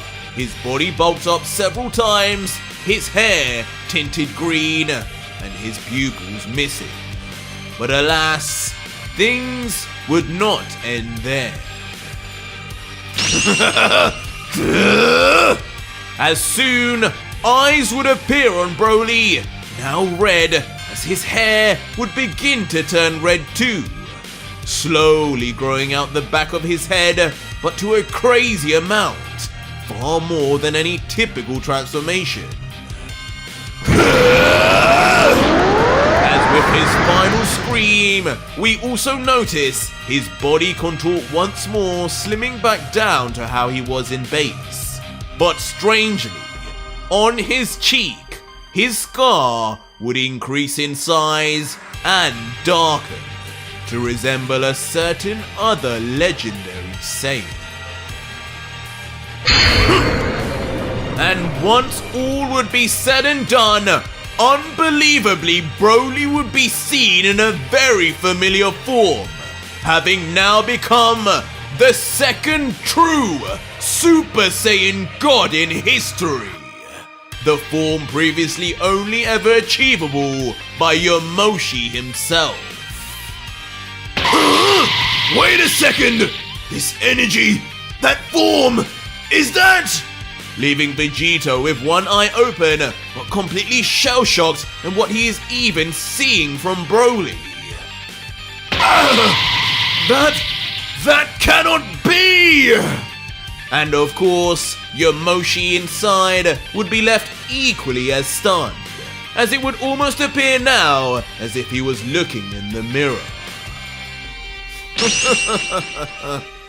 But all the while this would be going down, Mirus, who would be covered in a mysterious aura of his own, would let out mysteriously, "Don't be so surprised just yet, Vegito. The limits of Broly-san have only just been scratched." As in what almost appears like a throwback scene to when Mirus died in the Moro saga, Mirus would say softly, "Goodbye again, Son Goku," before his body would start turning to a strange white light, and so too would Broly's, as inexplicably the two would move closer and closer together, forming the silhouette of what appears to be one body until...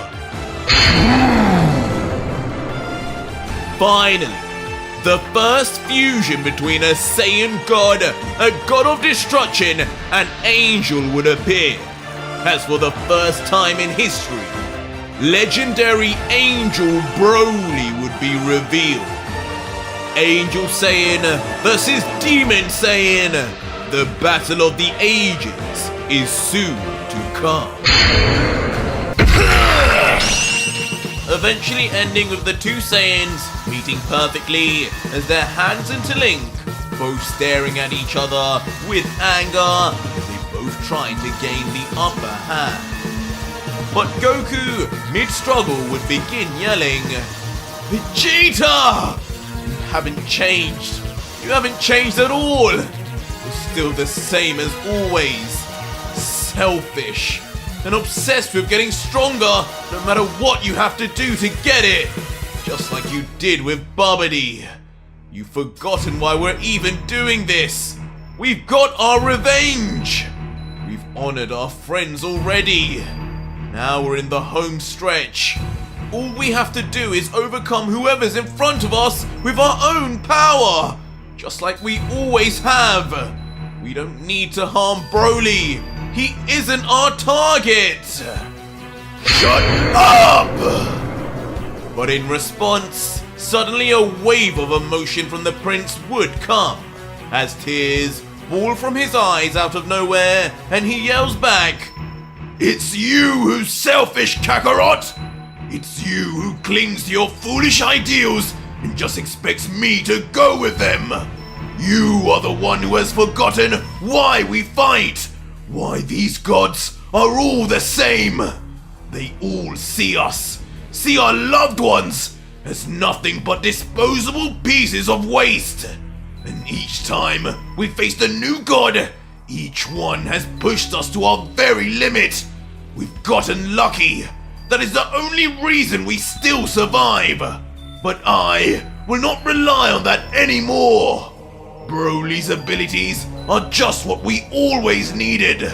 The natural abilities of a true legendary Saiyan! Immortal! And if he needs to be forced into our fight as punishment for standing around while my family were destroyed, then so be it! Because I will bring everyone back, Kakarot! I will bring my Bulma back! As with a river of tears running down the face of the prideful Saiyan, on his mind, all he would be thinking of would be his late wife. But these sudden thoughts over his deceased family would trigger something deep within Vegeta, as his teeth begin to bare wildly and his energy suddenly starts to flex in dark coloration, as his pupils, much like Broly, begin to disappear completely. But that perhaps may be the least of his changes to come. As suddenly, from the top of Vegeta's skull, unbelievably, the stumps of two horns would begin blasting outwards, this time reminiscent of Vegito himself. His whole body still convulsing and pulsing in veins as his power level begins to reach an unmatched state until... In a crazily familiar sight, Vegeta finally reveals himself in what looks like a demon form of his own. His horns now fully grown and blaring outwards as his eyes now turn black with the same purple pupils of Vegito, now looking more like a twin of the God Killer than the Prince, both in appearance and power. Vegeta! This turn of events of course leaving Goku shell-shocked to say the least, as his eyes burst open wide at the sudden new look and strength of his rival, as he mutters in disbelief, What just happened to you? That's Vegito's power! How did you... But the short for time demonic Saiyan Prince would just quickly interrupt. Like I told you, Kakarot, Vegeto's power is as much mine as it is yours. But what doesn't change is our ability. You just don't have the heart to wield a darkness like this. And that is exactly why you will always remain weak.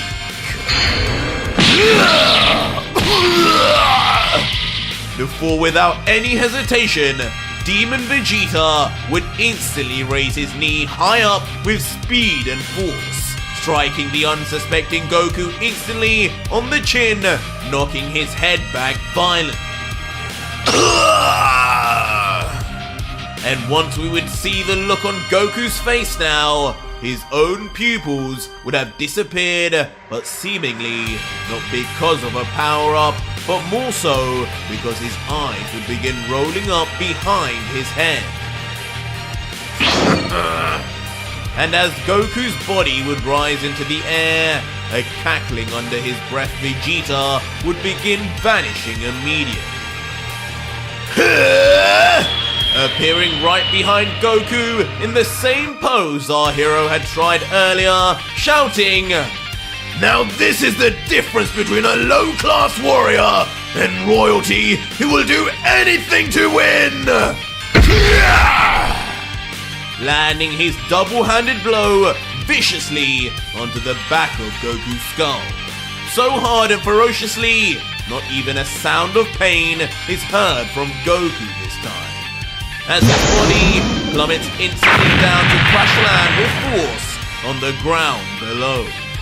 And once we see his face in the aftermath, we quickly realize why no sound was made on the last attack. As it seems, in just 2 blows in this new form of Vegeta's, Goku would be knocked unconscious and back into base. While Vegeta, looking down, almost with a look as if surprised of his own strength, would stoically comment, "Sorry, Kakarot, but this story will not go the way you want anymore. This time, I win!" Vegito! Before with a smirk, Vegeta would then look into the sky and yell, "You see this? Do it now, Vegito!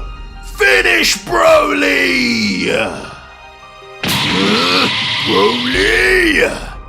But on the outside, the God Killer would still be involved in his own battle, with his fist colliding with Broly's, trying to push back until...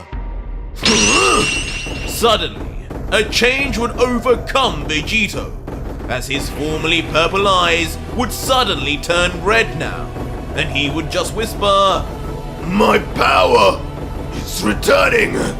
No, it's increasing!" Leaving even Broly with a sense of confusion as he notices the sudden and random change in Vegito's appearance. But that would not be all. What is going on? His energy, it's growing and getting darker. Has he pulled out more of Lucifer's power already? As soon the shock would grow into a sense of fear, as Vegito's changes would be more than just superficial. Looks like I won't need that therapist after all, Broly. But unfortunately, I'm done with this anyway. Before quickly, Vegito would then turn his closed fist into an open palm in the face of Broly's attack until... Instantly, with overwhelming power, Vegito would grab back onto Broly's fist and abruptly break the wrist of the legendary warrior with a loud crack. Vegito!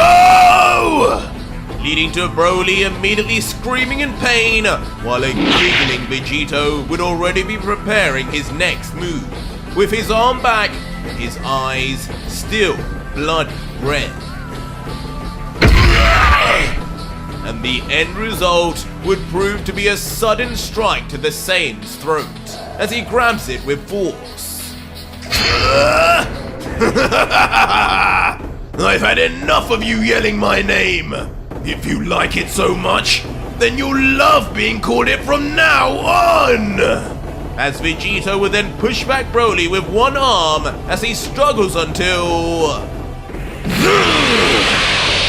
shooting off with unmatched, unfathomable speed, like a bullet, straight into the distance. His trajectory curved towards the ground before...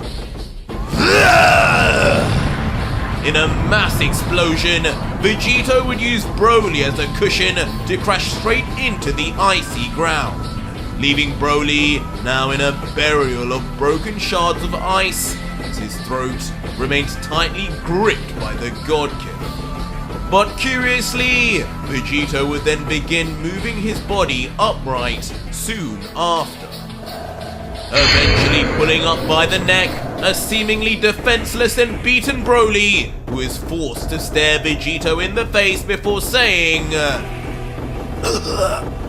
It's too late. It's too late for you, Vegito. That power, that is no doubt the great demons. The only one who can stop you now is Father. leaving Vegito to just smile and respond, Father! I'm guessing this is Mirus talking to me now, because I don't quite think Paragus has that kind of power.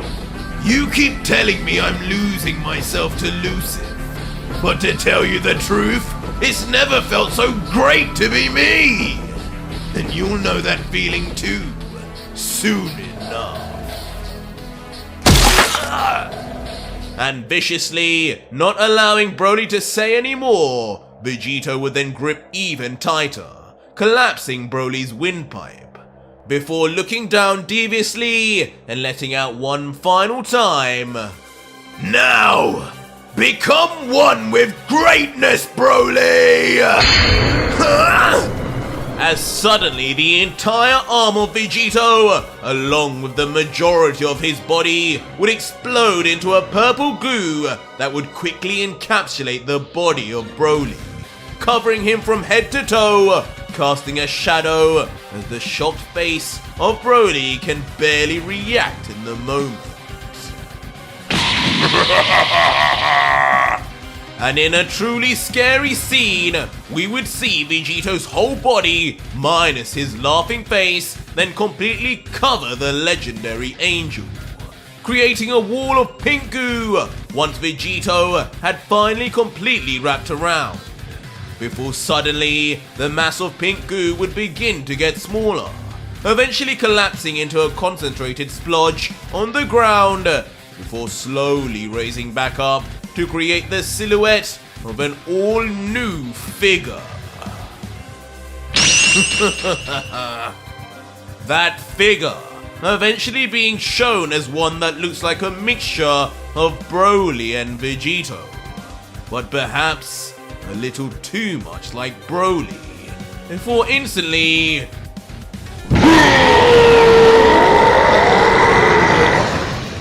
in a rush of rage, the figure would power up, his body bulked up completely, and his black hair now spiked out. It's a wonder now whether this is really Vegito who took over this fusion, or was it Broly? So our story continues with Vegito helpless and imprisoned. He's still chained up like some animal instead of the fearsome Saiyan warrior he truly is. It has been a long and fraught 10 years of being bound and kept here defenseless and entirely alone. His arms and legs both limp, having been chained up now for a decade. A time that has felt to Vegito like many lifetimes over. Shockingly, we are then treated to our first glimpse of Vegito's face. He now sports a full and unkempt beard that has grown unchecked during his years of exile. His body is but a shadow of what it once was. His defined muscles and impressive torso now replaced with a form that has now withered away and is skinny and frail. His clothes are in tatters, torn and worn at the seams, for they were not made to withstand such wear and tear. It is not just Vegito's body that is diminished, but his soul too, and it's evident in his facial expression. He wears the face of a man who is beaten, broken, and pushed further than their limits can withstand. As we zoom out and see the true sunken state of our once hero, it is odd to realize that even after all this time, despite it being many years, Vegeta and Goku are still fused together in the form of Vegito. It is as if the room or the chains themselves simply won't allow them to break apart. They are bound together for eternity, it seems, just as their imprisonment dictates. In this time alone, with nothing to do and no one to talk to, Vegito has well and truly been broken, existing only as a silent mess made up of Goku and Vegeta, who they two have become shells of their former selves. Vegeta in his side of Vegito's consciousness can only mutter, "Bulma," while Goku can only whisper, "Chi-Chi." But every so often, a sign of life, if you can call it that, shows itself in the form of PTSD as tears suddenly and randomly appear in the eyes of the great Saiyan. After all, could you ever imagine the pain gone through to have been at the top of the world to now be at the very bottom, trapped forever due to an event which was no more than a mistake? It's in these brief moments that Vegito mutters, "Mirus." But suddenly, for the first time in years, before him, a small dot of light begins to appear. It starts off small and then gradually begins to grow and grow, reaching the size of a large portal. Vegito doesn't know if this is real or his mind is simply breaking down further, causing him to hallucinate. Is this real? This warmth, it feels familiar. Thinking to himself as though a voice from somewhere would come and answer him. From the portal though, indeed a familiar set of feet step forward, gently as if attempting to arrive in secrecy. Vegito raises his head slowly, trying to get a better view of who it could be. He's seen those feet before, but he can't for the life of him remember where. His memory just isn't what it once was. But before we know it, Vegito is now wide-eyed, his face beginning to contort with confusion and shock. He cannot believe who he is seeing. Who is it? He cries out, but his words are greeted with silence. The person comes closer and closer, and the look of realization then dawns on Vegito's face. No, it can't be! Whis! You! And standing there, looking as elaborate as ever, is in fact the Angel of Universe 7, Whis, who silently stands there, not uttering a word. It's not even clear just yet if he's arrived as a friend or foe. Regardless though, Vegito cannot contain his emotion. He yells out after years in silence, "Whis! Is that really you?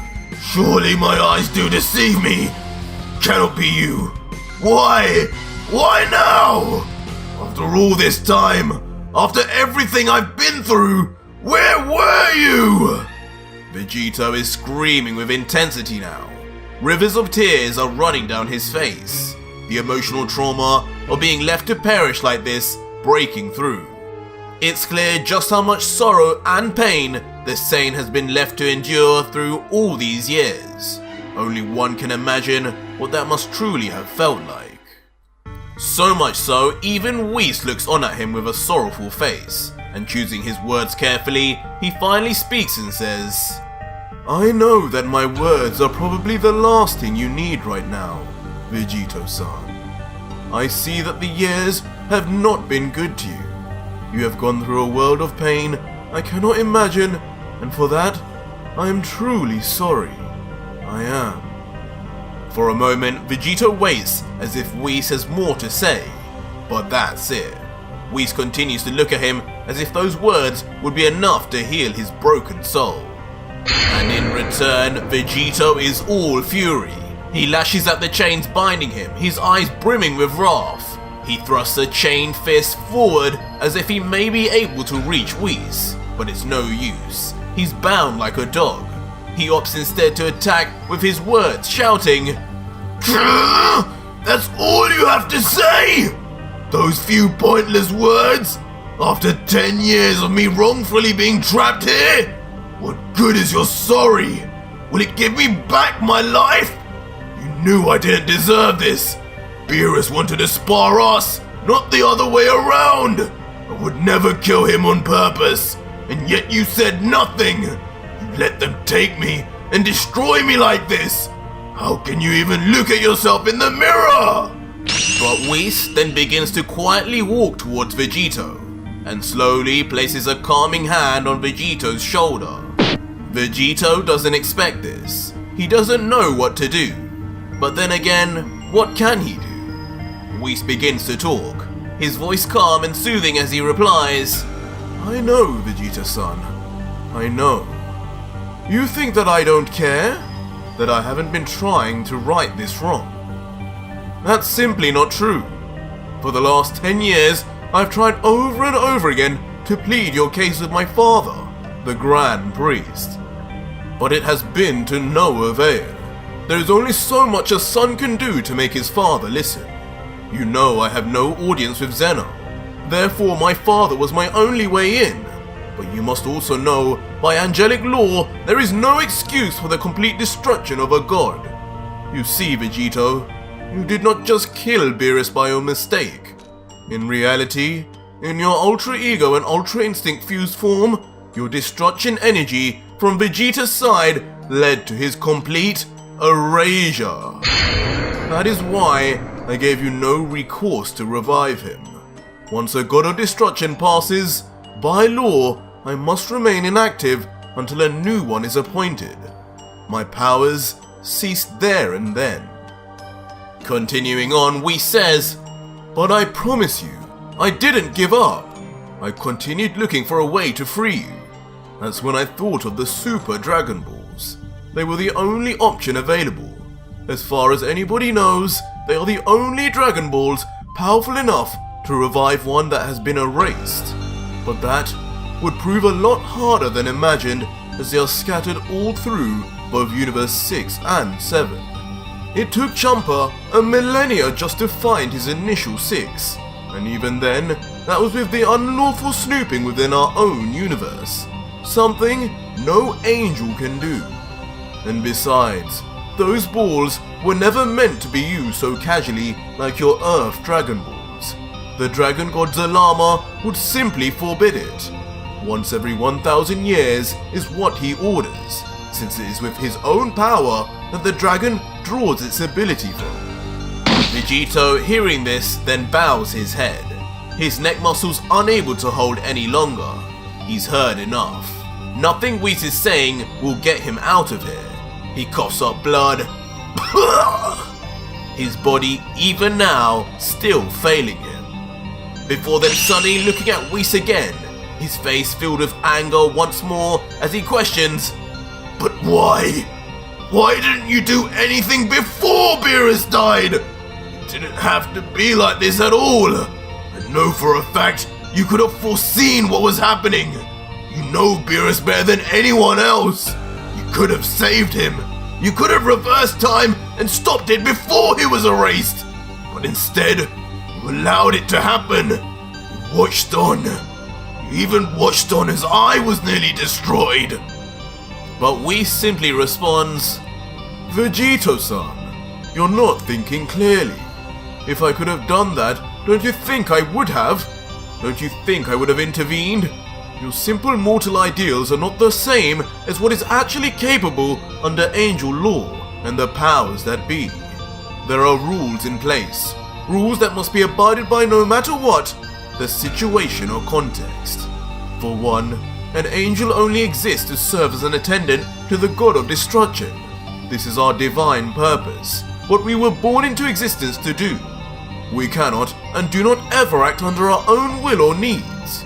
To do so would result in our own erasure from any and all timelines. It is certain death. The only times I have shown you such a technique, Mirus would have been right next to me to give me the go-ahead.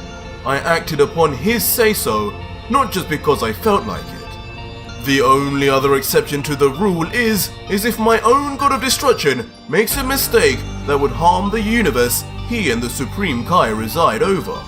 This is the one and only time that I may step in and correct this flaw and undo what has been done. I know this must be hard to hear, Vegito-san, but your destruction of Mirus, I'm afraid, fell into neither category. And even if it did, I don't think you understand the power you have, Vegito-san. Not even I could have reacted fast enough to stop your attack at that moment. And once he was destroyed, as I said, my powers ceased regardless. Tears then once again begin to stream down Vegito's face again, as he realizes this is it. This is his life now. There is no hope for Mirus or himself. He has been doomed to live out a life in chains. Vegito asks one final time, So, there's really nothing I can do. There's no way for me to escape this hell, this life of torture. Even death would be better than this. Why even come? Just to take away the last bit of hope I had? but even in a dark situation like this, the slightest glimmer of light from Goku and Vegeta appears, as a smirk comes to Vegito's face and a memory begins to surface. Even while crying, even while in this dire situation that he's in, he still tries to bring some bleak humor, saying, Don't tell me you've come all this way just to ask me to be the next god of destruction again, because honestly, after everything I've been through, I have to say, I might just consider it this time. But I'm thinking it would be as Vegito, because I'm guessing these angel-grade Potara of yours aren't going to defuse us anytime soon at this point, are they, Whis? And in response, Whis just looks at him with a small smile and says, I see that even after all these years alone, in this god-forsaken place, your humor hasn't left you. It's good to see that smile again. But yes, perhaps if you had defeated Mirus under official conditions in a proper bout as a God of Destruction candidate like Toppo was, then your ascension to God of Destruction could have rightfully followed. But to prove yourself stronger outside of those conditions, I'm sorry, but it means nothing to Father or Zeno. And murder outside of it only means treachery and punishment. As we know from your old friend Jiren, despite being proven to be stronger than Belmod in a bout of his own, he will never become the next God of Destruction of Universe 11, simply because he too refused to become a God of Destruction candidate just as Vegeta did. These are the hard lines that cannot be crossed, Vegito-san. Laws we must obey.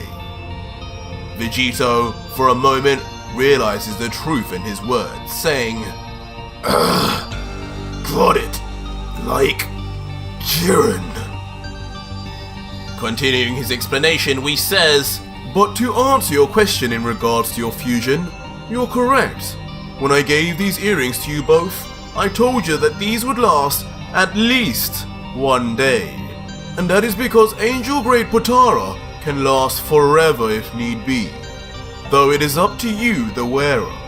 If you decide to take them off, you will find that you will return to your individual states, back to Vegeta and Goku as separate entities. But I guess for the last 10 years, you haven't exactly had the luxury of doing that, or anything else for that matter. Vegito in response looks down forlorn once again, muttering, I see. I guess thank you for the information. As meaningless as it is while I'm locked up like this. But one thing I still don't understand, Whis, is you've come all this way to tell me about angel laws, why I cannot become a god of destruction, and even to tell me I'm stuck as Vegito too. Yet the question still remains, why exactly are you here? What is it that you need from me? Look at how late you've left this. All I've wanted to do all this time is just go back and see my family. To go back to Earth. To continue my life as it once was. But from your words, it seems that hope is now dead and gone forever. Whis, now with a serious face, responds, I know that I cannot fix what has been done to you, Vegito-san. nor can I truly emphasize with the pain and suffering you must have gone through being locked away here for all these years. But hopefully, my next words will be of great comfort to you, Vegito. I have come to free you. What? Vegito's face immediately lights up in shock. He cannot contain the emotions coursing through his veins. He doesn't know whether to be happy or scared. He continues, Wait! What are you saying, Whis? What do you mean you've come to free me? How are you going to do that? And why now? After all this time? Whis then turns his back to the Saiyan, and with a smile and sweat beating down to his face, then explains, I don't want to keep you any longer, but of course, I know that you desire an explanation. The truth is, Vegito-san, I feel as though my time as an angel has finally come to a close.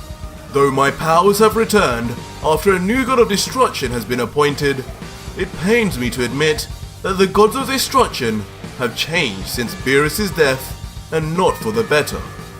It is hard to explain 10 years of events, but I've never seen them behave in such a way or even think the way they currently do.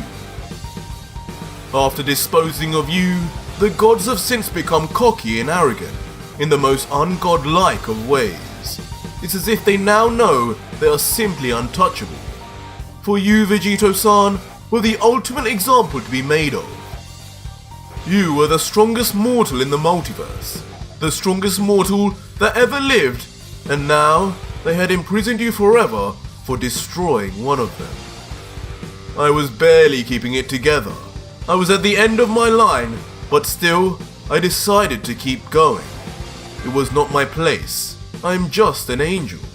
However, it was after their most recent act, where they destroyed something very dear to me, that I knew as soon as a new god of destruction was appointed and my powers were back, I would arrive here. I knew then that something had to be done about this, and that something is this. I stand here before you, knowing that my final act before disappearing will be to save you, Vegito-san, to finally undo what has been done, but this time, not by time reversal. A shocked Vegito is distraught, unable to accept the words he is hearing. He says, What? Disappearing? To where? I don't understand any of this. What exactly are you saying, Whis? Whis then smiles softly again at Vegito, and then puts his arm out in front of him, almost as if ready to blast or attack him, saying emotionally instead, Vegito-san, I know that this isn't enough, but I beg of you to please accept these last words of mine. I'm sorry for what you have gone through, and still going through. I'm sorry for what my father and Zeno and the other 11 gods have allowed to transpire. The evils they have inflicted on you, and the horrors they forced a hero such as yourself to face, I know that it is wrong. I am but a mere angel, and to meddle with mortal affairs and to go against the decision of my superiors is one that will be met with erasure. But I have watched Universe 7 for a millennia, and in that time, I know what is ultimately best for it. There is nobody who knows this universe better than I, and it is time for me to take a stand, to do what is right, instead of just following orders as I have always done. It is time for me to say goodbye, my friend. And with that, Whis yells, "Ha! Release!" And just like that, a force from Whis is thrust upon the chains, snapping them open and breaking them up into pieces instantly. Vegito has been released after 10 years and yells, What? I'm free! Not used to standing up on his own, he immediately falls weakly to his knees as the rest of the shackles clamber on the ground, trying to regather the strength he once had, but he coughs up blood once again, his body straining under its own weight. My body, it feels different. Still on his knees, Vegeta then strains his heavy head to look up and suddenly yells, "Whis!" He screams, a lump in his throat from emotion. He knows something is happening, something bad. But Whis says nothing. He simply smiles and stares at his mortal friend, Vegito, as he begins to slowly erase to nothing, his existence being wiped out for eternity, just as he had foreshadowed earlier.